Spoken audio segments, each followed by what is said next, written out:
Hello, everybody. Welcome to the Toffee Talk Show. Today, we're joined by the producer of hit show Jennifer's Body for an interview. Introducing Jorge Espinoza. So, Jorge, being a producer is not an easy feat. Can you tell us how you were able to develop your skills?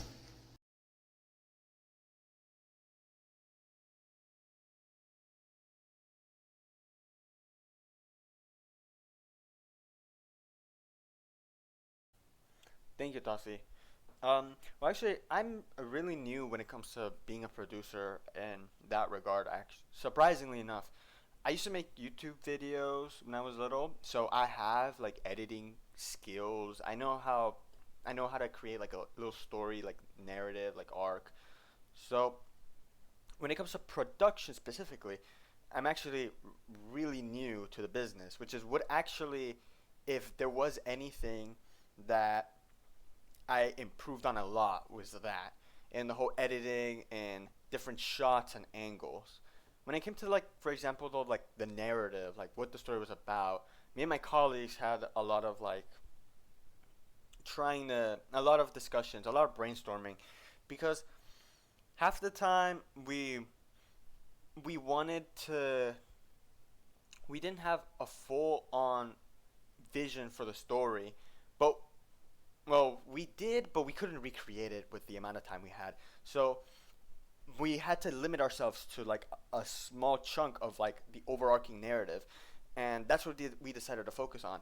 And through that, we were able to, or at least I think we were able to accomplish a well-structured narrative in such a small amount of time, where the main character, my character, isn't really fully introduced, but one of the characters, which is April's character, her name is Needy, was able to um, be introduced. Which she is a really important character. She's just not always there because, and spoilers by the way, for the end of my film, she actually ends up getting killed in quotation marks, and so the whole that sets off like the disturbing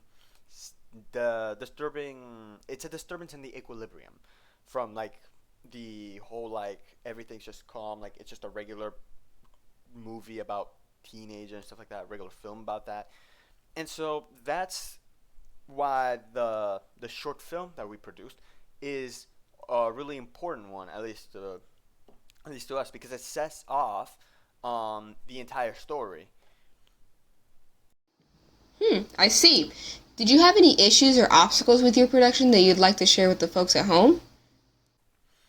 Yeah, actually, we had a decent amount of problems when it came to, for example, time management and crunching. Um, Even like where should we record it, the environment we should record, like the two scenes where I'm talking on the phone, where I'm supposed to be in a different area. Meanwhile, April's supposed to be like in her room. We're supposed to be separate, but we actually recorded on the same stage, kind of just different backdrops.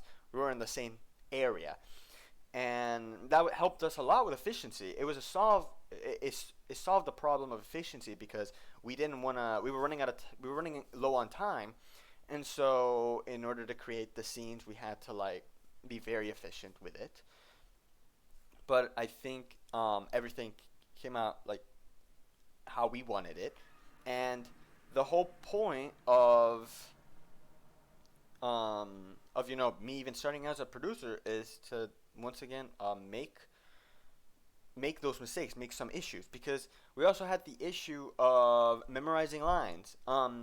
April, for example, one of my colleagues, and Needy as a character, she couldn't memorize the lines, and we even tried to maybe switch our roles, make me um, make me say all the lines instead in that film, and we'd have to change an entire character. So it was very difficult in that regard, but I think we pulled through and everything came out how we wanted it. And for our final question, did you like the results of your product?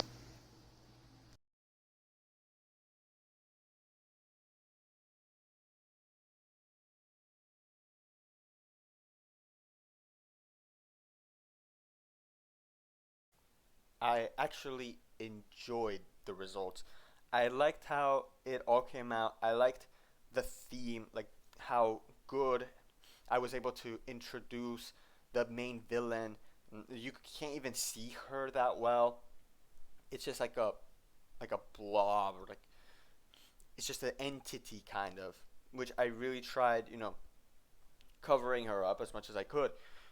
And that sets off for a lot of the different for future episodes, for the whole story with my character, and how he's gonna have to find not only face the killer but also try to find April, because April's body was never found. That's the whole point. That's why she's actually not even shown in screen to die.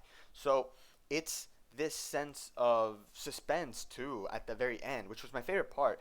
Like how the entire scene just had a bunch of suspense, but then as it ends, even though it releases that suspense with revealing the killer and seeing April quote unquote die, we still get a suspense because we don't see her body. We don't know what's going on. We don't know what just happened. We could only get scared, or at least the audience could only get scared, which is what I think was my favorite part of that film, which is why I needed to record that. But I loved how it all came out. It all came out great. I'm so glad that I was able to finish and make it with all my colleagues. Props to them. They were really good. They were really good teammates. I would definitely continue the show if I ever got the chance to. Well, folks, that's all the questions we have for today. Thank you so much for joining us here this evening, Jorge. And for our watchers, go stream Jennifer's Body. Good night, everyone.